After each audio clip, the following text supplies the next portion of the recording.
Hello, hello, hello. Hello, hello. We are live once again.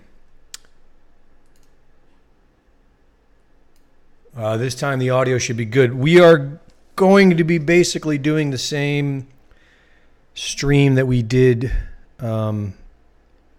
yesterday about Iran and America because yesterday the audio was terrible. I made a mistake. The audio for the first half was terrible.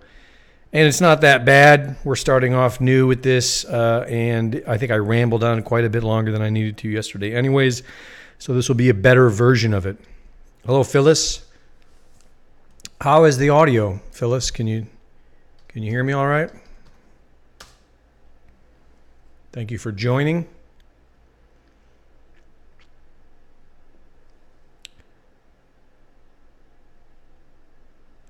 So, America and Iran. We'll get started right away. Restart. Okay, we have some restart right away. Salam. All right. So, for those just joining us one more time, this is kind of what we did last night. The audio last night was terrible. So, very good. Excellent. Thank you, Phyllis. So, we're going to do it again. Sounds good. We're going to start right now. So, starting off, I was born in 1970, so the revolution happened when I was 9 years old. That was the first I really ever heard of Iran, was during the U.S. hostage crisis. And that was my first impression of Iran. And then from then on out, Iran was always just sort of the bad guy, scary, Islamic, Stone Age culture that hated America and burned the American flag all the time.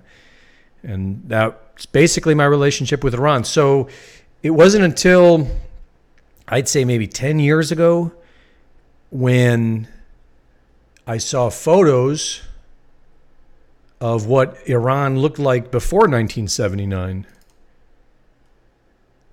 And I saw these, I think they kind of got popular, 10 years ago, and it blew a lot of people's minds because a lot of people didn't realize that Iran was just like almost every other westernized country in the world. I mean, if you're looking at these pictures right now, if you grew up in the 70s, you're going to recognize every little detail in these photos of being familiar.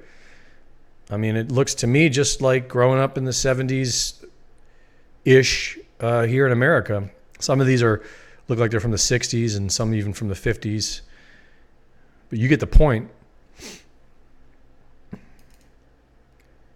And so that kind of blew my mind like 10 years ago. That's when I realized something really strange happened in Iran. It changed all that almost overnight. It was like a normal westernized nation enjoying the same sort of freedoms and funness it certainly looks like as America or other places. And then after 1979, something very dramatic happened. I mean, you saw okay, so let's go to 1979. So in 1979,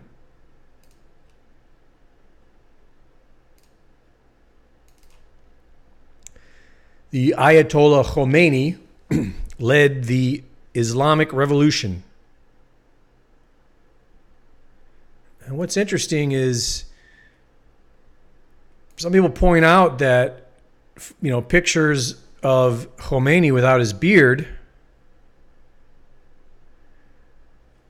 he looks like he could be British.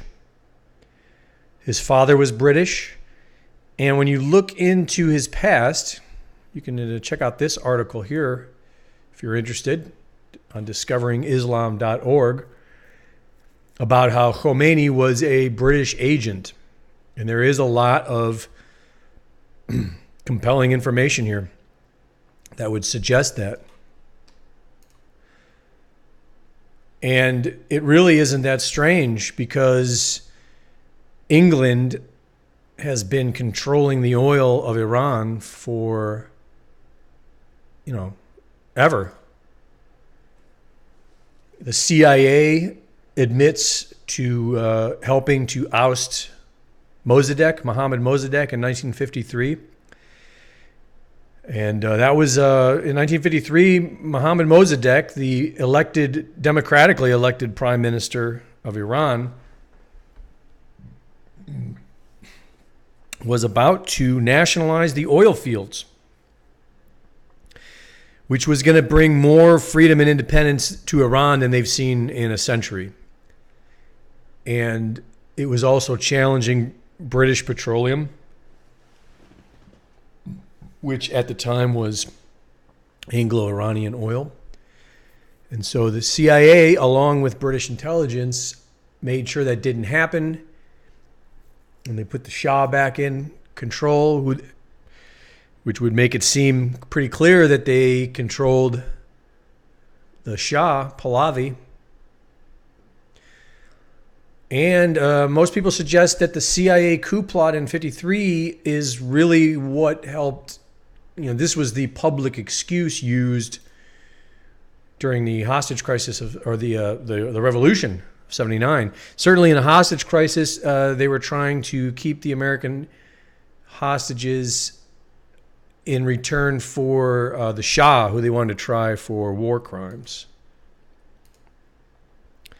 American hostages kept for, I think, 444 days, the longest hostage crisis ever. And once again, this is what introduced me to Iran and, a lot of people. Eventually they were returned. I believe they were all survived it. But interesting, yeah? Khomeini could be British intelligence.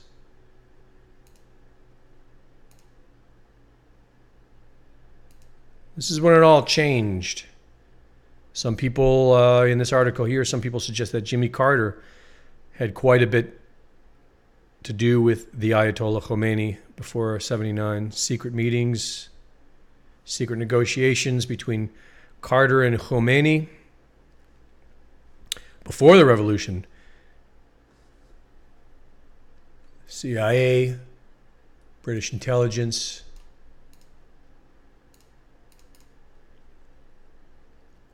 So, from the beginning of the 1979 revolution, America was involved, intimately involved. From that point, America also became arguably the number one enemy of Iran. Someone in the comments says, England and Russia want to destroy Iran. Perhaps. They'd certainly want to control it. Iran, I'm not sure of the stats, but Iran's oil is up there in like the top 3 producers. A lot of money. And isn't it interesting that they don't control their own oil? And people don't talk about that. The reason people don't talk about that is because the ones that are benefiting, England is definitely benefiting, Russia is definitely, I'm sure American oil companies have some type of stake.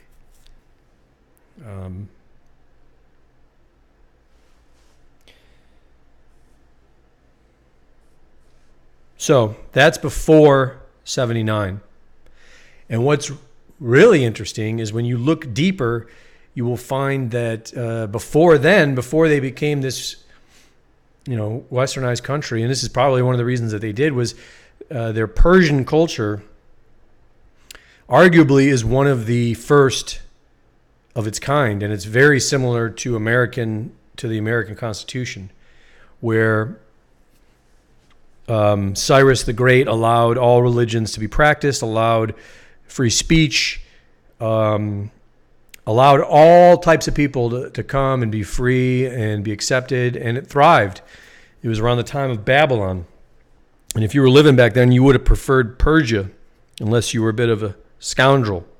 Persia was a nice place, very interesting. Persia thrived until the caliphates, until the birth of Islam. Pretty much within the first century of Islam, Persia was destroyed by the caliphates. And ever since then, the Persians have kept their culture, and usually they win the culture battle every time because Persian culture is awesome compared to Islamic culture. Islamic culture is like misery, Stone Age, and Persian culture is fun and rich and cool. So here's a little history about all that. Starting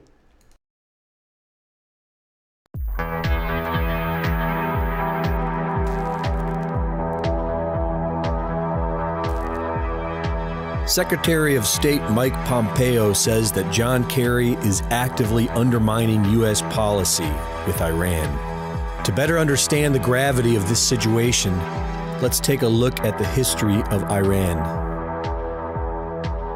Stemming from the cradle of civilization in Mesopotamia, Persia was a megalith of art, science, logic, and reason.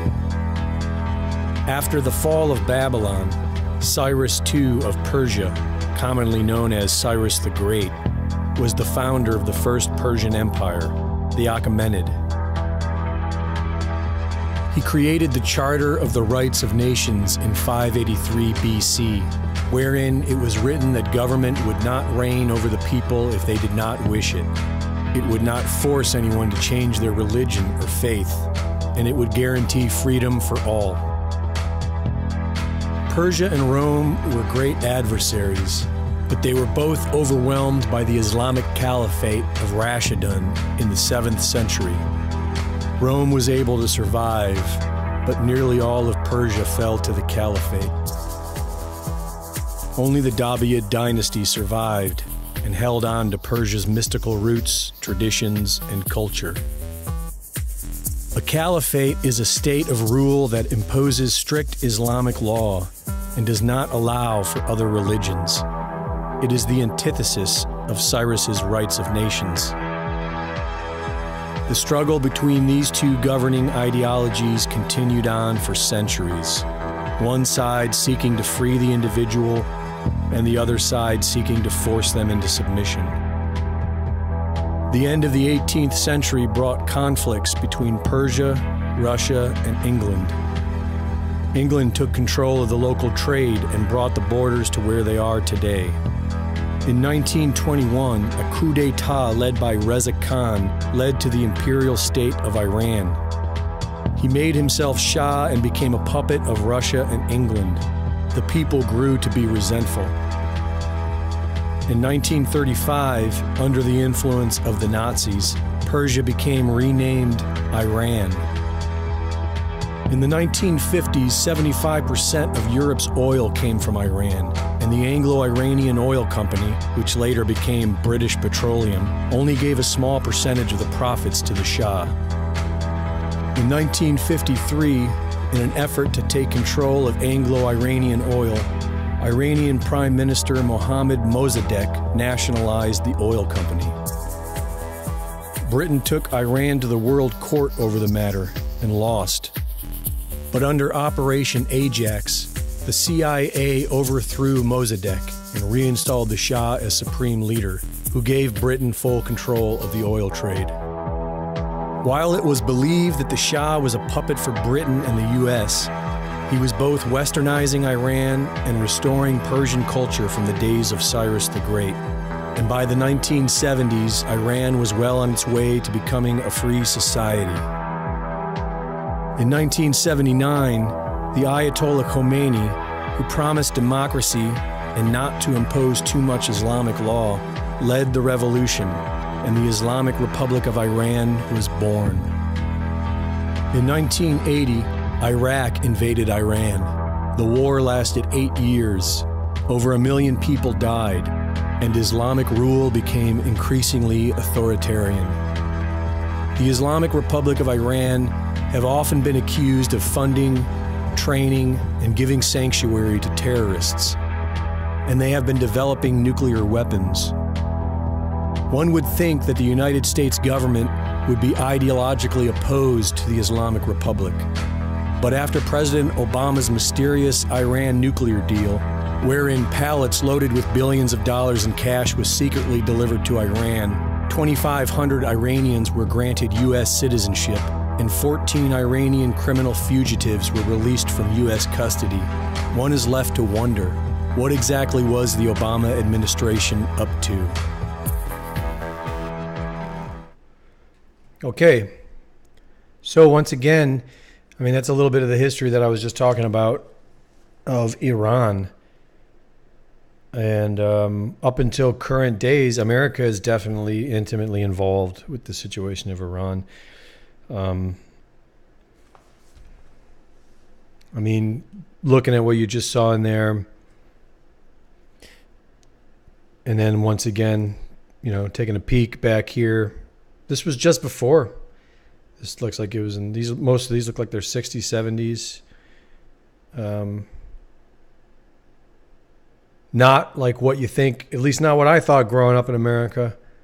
I figured the whole Middle East was just a Stone Age wasteland.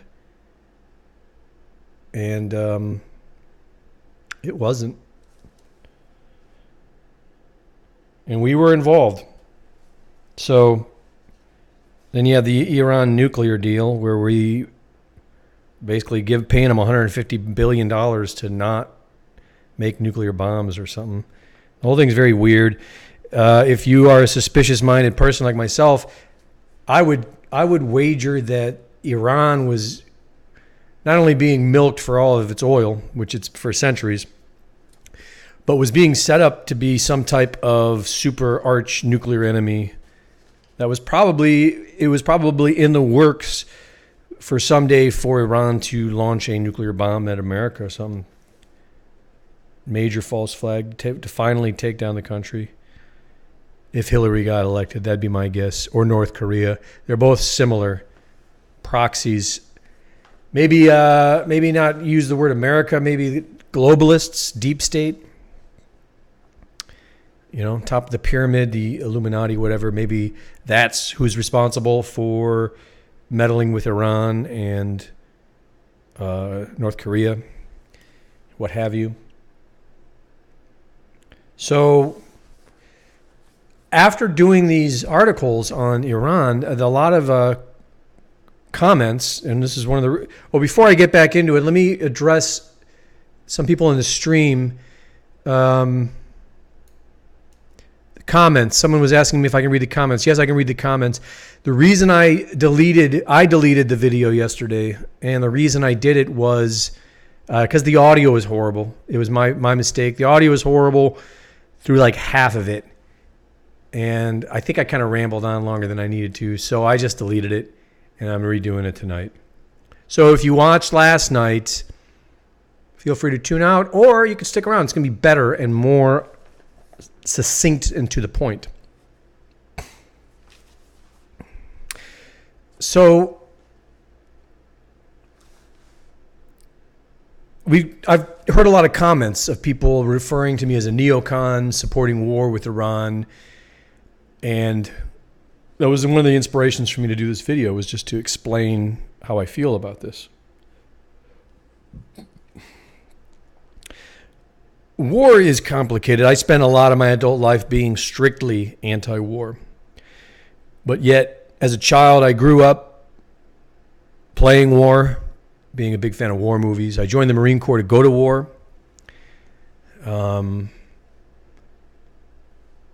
And after President Trump got elected, I ended my sort of anti-war attitude and started realizing the reality of war, the reality that in some cases, war may be necessary. For example, if we are in a fight where we can actually fight for truth against the globalist deceivers who have been trying to control the whole world, that is a war I'll get behind. And it seems like that is something we're facing. If the enemy chooses to fight us, then we must fight back. There's no choice in the matter. So, do I want war with Iran? No. After learning about what Iran used to be like before America, and learning about what Persia was like before America, I became very connected emotionally with Iran. And then in December of 2017, January of 18, when they were having their uprising, I found it compelling. I couldn't stop watching. I was amazed that the mainstream media wasn't picking it up. I was convinced that it was real, that it was a real grassroots, power to the people, great awakening type of uprising. And then after that, Iran was almost always on my mind. And then I did an article for InfoWars about Iranian spies. And in response to that, my Twitter feed started getting inundated with Persian-speaking people saying the word restart over and over again, restart, restart. Telling me to look into Restart, telling me to interview their leader, Syed Mohammed Hussein. So I looked into it. I got in touch with as many of these folks as possible, the ones that could speak English, and I learned as much as I could. I did my research, and I started telling their story. And it seems like I'm the only one in America to do it. My research shows me that these are the people of Iran. In fact, BBC even did a story on the 3 opposition groups. They counted 4, but one of them was like a poet philosopher that doesn't seem to have much of a following. So I'm just going to call it 3. 3 is what it is. The Mujahideen, Reza Pahlavi / Farash Guard, and Restart. And their research, at least in social media, showed them that Restart is the only authentic movement that has tens of thousands of unique URLs as the source of all their social media activity, whereas the Mujahideen, Farash Guard, and Pahlavi seem to have bots. They seem to have accounts that are spitting out tens of thousands of tweets, per day or whatever, acting in accordance to how internet bots would act. So in an article by BBC that seemed like it was originally trying to debunk Restart, did exactly the opposite. It showed that Restart seems to be the people. The people of Iran that are speaking out. And what's really interesting is that they want freedom. They want a Second Amendment. They want a First Amendment. They want to outlaw propagandizing religion, restrict it only to the institutions, which means Islam could only be taught within the mosques, nowhere else. Any violence on their part, and they will be punished. And people 18 and younger are not allowed to be taught religion. The idea is that a person can't choose a religion until they're an adult at 18, at which point they can choose whatever religion they want, so long as they don't propagandize it outside of the church or mosque or what have you. And there's a lot more, and it's all very good and interesting. And so, without further ado, I will play a video about Restart. I'll give it a little bit of an introduction. So it was founded by Syed Mohammed Husseini, who's an Iranian. He was a popular television presenter, mostly humorous. And he was very popular in Iran. And when he reached a certain level of fame, the Islamic Republic approached him and they asked him to propagandize for the Islamic Republic. He was always ideologically opposed to Islam. And so he left the country, came to America, and got involved in politics here. When he realized that Obama was lying and not really trying to help Iran at all, then he decided he needed to start his own movement. And what he did is he started producing these videos called Goodnight Iran. Hundreds of them, I think. They're in Persian, unfortunately, because I would like to watch them. But from what I understand, they're very similar to Alex Jones or, Truthers. He's educating all of these young Persians. They say 75% of Iran is under 30, which is interesting. So they don't know anything outside of the Islamic Republic. And so a lot of these videos was him educating them on their past, teaching them about the history of Persian culture, teaching them how they were lied to, how they were deceived, how the globalists operate. And so it's fascinating because the Restart movement is some of the most enlightened, politically enlightened people you'll find. They are aware of the deception game, well aware of it, and they want freedom. So that's how they got started. And that was about 3 years ago is when Sayed started making these videos, and the thing took off pretty good. So here is a little bit about Restart. The extraordinarily cruel ideology of the Islamic Republic has nearly broken an entire generation of the Iranian people.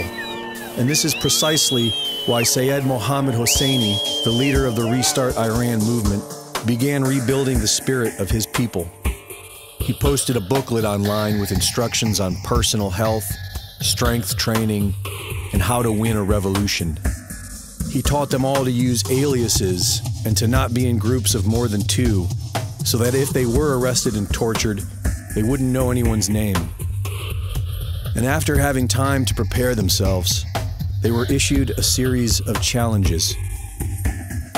In May of 2017, Sayed Mohammad issued the Paintball Challenge.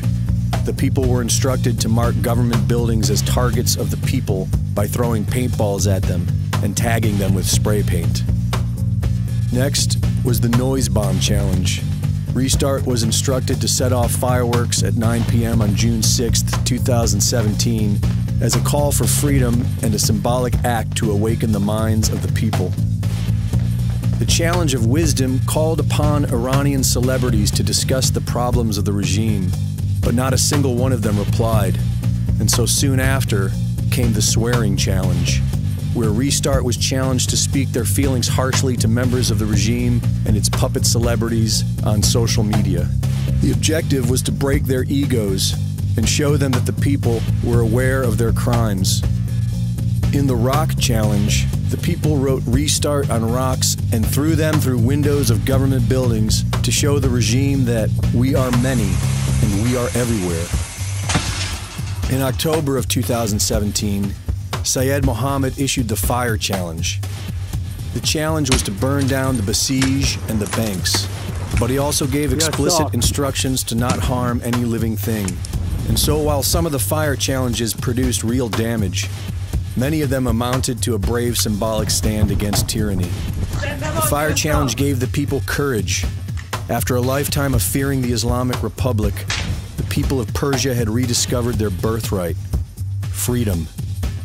The Fire Challenges spread and grew all the way into the Winter Uprising, when Sayed Mohammad Hosseini issued a threat to the Islamic Republic. He said that more than 30,000 Restart vendettas were already on the streets protecting the Iranian protesters, and many others were ready to join. He warned the Basij and Sepah to leave the millions of peaceful protesters alone. He gave them 48 hours to get off the streets and return home to protect their own families. Otherwise, he said, if you come to the streets to stand against your own people, then we will kill 120 of you. For 11 days, millions of Iranians took to the streets of cities all across the nation. So if you want to watch that full video, you can find it on my channel. I just edited out a segment, try to keep it a bit short, to tell the story of Restart. I was looking at some of the comments. Vahid M says, do you have any links to the Persian stuff you speak of? I'd like to watch. I'm not sure where to find them. Does anyone from Restart know where there's like a YouTube link of Sayed Mohammad, Good Night Iran? If you know, please throw it in the comments. Paste it in the comments if you can. I'm not sure where to find it. I've been sent them on Telegram. Telegram is sort of the social media of Restart. They've been banned off of Twitter. They keep getting banned off of Twitter and other social media, but Telegram is their main source, their mainstay. And that's where I got sent the Persian videos, Good Night Iran. But I believe there is a YouTube source. So if anyone from Restart knows those, throw them on there. When this video is done, I'm going to add the links to the video, the full videos I played, and put them in the description. And if I can find a link to the Good Night Iran, I'll throw that in there too. If I could understand Persian, I would love to check these out. These videos woke up millions of these Persians and inspired them to go firebomb the mosques where they train the young Islamic Basij to betray their own people. I mean, it's a crazy story. It's a crazy, crazy story. So back to the right. So once again, I've been accused because of reporting on Restart of wanting regime change in Iran. I definitely don't want regime change in Iran. When I hear the term regime change, what I think of is Iraq, Libya, Syria,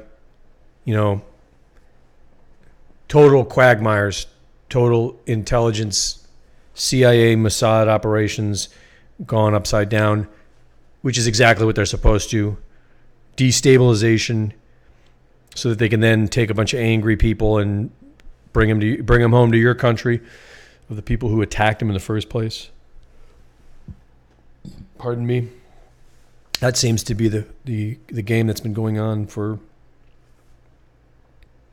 since the end of Bush and all through Obama. So I don't want that. Mujahideen does not seem to be an option at all. The Mujahideen is another Islamic organization. They just want to change it a little bit. And the Mujahideen was killing Iranians during the Iran-Iraq War. Right after the 79 revolution, Mujahideen helped Saddam Hussein's army kill Iranians, destroying the family structure and the culture in Iran even more, which made it even more weak and allowed the Islamic Republic to drag it back into time, into the Stone Age. It's crazy. So the Mujahideen is no option. Reza Pahlavi, before doing my research, I probably would have loved Reza Pahlavi. Reza Pahlavi is the son of the old Shah, the Pahlavi family. I would say they are more of a British royal family and a Russian royal family than they are a Persian royal family. If you look at their history, they are quite arguably puppets of the crown. And the Shah married Farah, who was a Russian elitist from the Russian royal families to get Russia in there. So it was Russia and England, which is the way it's been for centuries, to control their oil, treat them like punks, slaves in their own country. And so that is, to me, what Farashgard Reza Pahlavi is. It's just more of the same. Both are more of the same. Both, I would argue that the current Islamic Republic is set up to look scary, but like we were talking about in the very beginning of the video, it seems like British intelligence was behind it, and it's there for a reason. Probably so that to maybe to start a war and then replace it with Reza Pahlavi and everyone's happy again because girls can wear skirts and take off the hijab. But is that enough? See, I don't think it's enough, and I wouldn't be willing to fight for that. What's interesting about Restart is they want a Second Amendment. They want a First Amendment. Like I said, they have a good amount of laws that they want. And I tend to think the entire world wants the same thing. A lot of the new ages on the left are convinced that there is some type of golden age coming. And perhaps they think that's what the conservatives are fighting. And maybe you're just going to have to kill millions of us to get your golden age utopia or something like that. Clearly not what they think it is. But there does seem to be not a utopia, but a global great awakening happening. Not just in America, definitely happening in America. It's happening in Brazil. It's happening in France. It's happening in Italy. It's happening in Poland. And it's happening in Iran.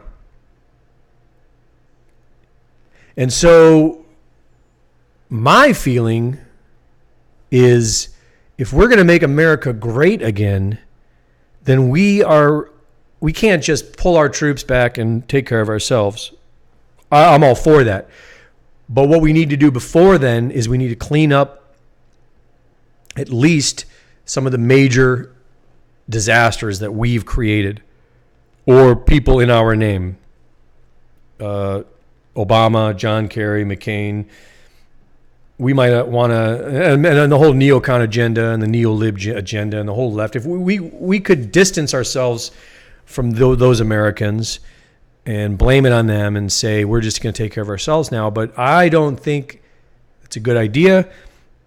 I think every action has an equal reaction. You can call it karma. And I think we owe them something. Do we owe them to go in there and overthrow their mullahs so that they can have an election and have freedom? No. I mean, I might like that idea, but I'm not the smartest guy in the world. It seems like it needs to be done differently. It seems like it needs to be done in a way that's never been done before. When I talk to Restart, what they tell me is they just need the media because they're censored completely. They have no voice to the Iranian people. And so they say that all they need to do is to be able to talk directly, openly, and honestly to the Iranian people, and everyone in the country will be on board to have free elections, decide what kind of government. Their plan, I think, is they have 5 parties. They'll form 5 parties. Those 5 parties will then go against each other to get elected. It certainly sounds better than 2 parties. I mean, we're after we destroy the Democrats and the Republicans, we might want to think about something similar. But I mean, how does that happen? How do you go in and overthrow a regime and then allow them a democratic? I mean, I could kind of see it happening, but the thing is it would 2 things. One, if we go in there to change a regime, it's going to look a lot like what we're used to. And I may be emotionally involved, but I would hardly trust it either. And at least half the country are going to be upset about it. There's going to be people thinking we're doing it for Israel. I wouldn't doubt that either.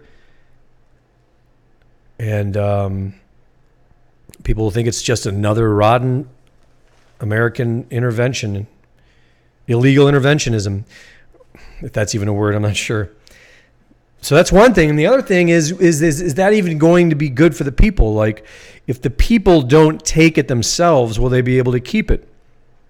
One of the reasons, if America gets back our republic, if we're able to restore our republic, which it's now starting to seem very possible, and I never thought this was possible before, if we do that, in my opinion, it's the credit completely goes to our ancestors who fought the revolution.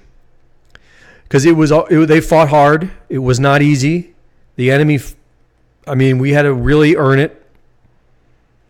So it became part of our mythos, part of our culture. It became normal then for American boys and some girls maybe to grow up with the war spirit, the revolutionary spirit, the rebellious fighting spirit. Guns are a huge part of our culture. And as some people on the left criticize it, the ones that are just doing it because they're told to and they're dumb maybe not know anything, but those that know what they're doing are clearly doing it to take the guns away from us so that they can take our Constitution away from us and drag us down into hell. We are not that sophisticated. We are not that advanced.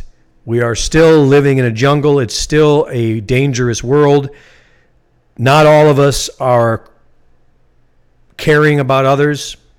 Some of us are monsters. And so guns are good as long as we live in this current reality that we live in. Guns are good. Period. I would even say the Second Amendment is foundational to any type of freedom. The idea of 1776 worldwide. I don't know who first coined that. I heard it from Jones for the first time. That is the Great Awakening that I think everyone feels is coming. And some might think it's the left utopia, but they're wrong. Because the beauty of guns, truthfully, is it puts you on a level playing field so that you can actually hold on to some semblance of freedom. You can at least have enough freedom that allows you to have safe streets, to have law and order, to have the ability to pursue your own desires, pursue your own dream, the ability to pursue your own individual purpose is probably the greatest experience that any human can experience, maybe outside of raising a family in that same environment. But to live in an environment where you can express yourself and live individually and live your heart's desire, that's the greatest you could ask for.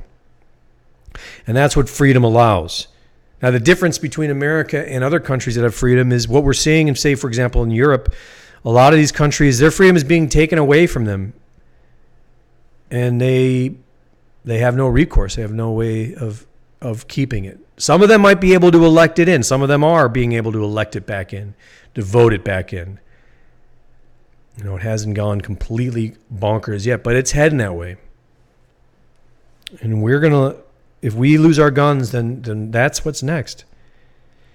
So we haven't evolved to this point where we can just get rid of our guns. When we do, we'll know it. When the guns are all just sitting somewhere collecting cobwebs and getting dirty and not being used, if that day ever comes, then we'll know we have outlived them. But we are, I think, at a point of a great evolution. And I think the evolution that we're about to go into is one where countries are going to learn, we're going to learn how to have more freedom. Other countries are going to learn how to have more freedom. It might be for the first time in recorded history where the people actually start taking power, which has never really happened. We talk about that happens in democratic countries. Not really. It's maybe closer than it used to be in the past. And what I'm talking about isn't going to be like an end-all, be-all thing. It's just going to bring us a little closer. So this is why I support Restart. This is why I support any nationalist group. This is why I support the people. Any people of any country that wants to have freedom as opposed to being on their knees to a globalist, unelected group of authoritarians. We're all in this together. And the only way America's ever going to be great is if we clean up our garbage in Iran, we clean up our garbage in North Korea, and we help pick other people up somehow. We help inspire others to take and get what we have gotten for ourselves. That's the only way, I think. Now, how is that going to happen? I have no idea. I don't think it's going to be overthrowing the Islamic Republic. I hope to see Restart take it. Maybe it'll just be like another uprising that we saw in December and January of 17 and 18, where there's just millions of people in the streets and they just take control. I mean, it could happen. I think it's one of those things that we've never seen anything like this happen before, and so it's hard to imagine what it's going to look like. That's my experience, at least.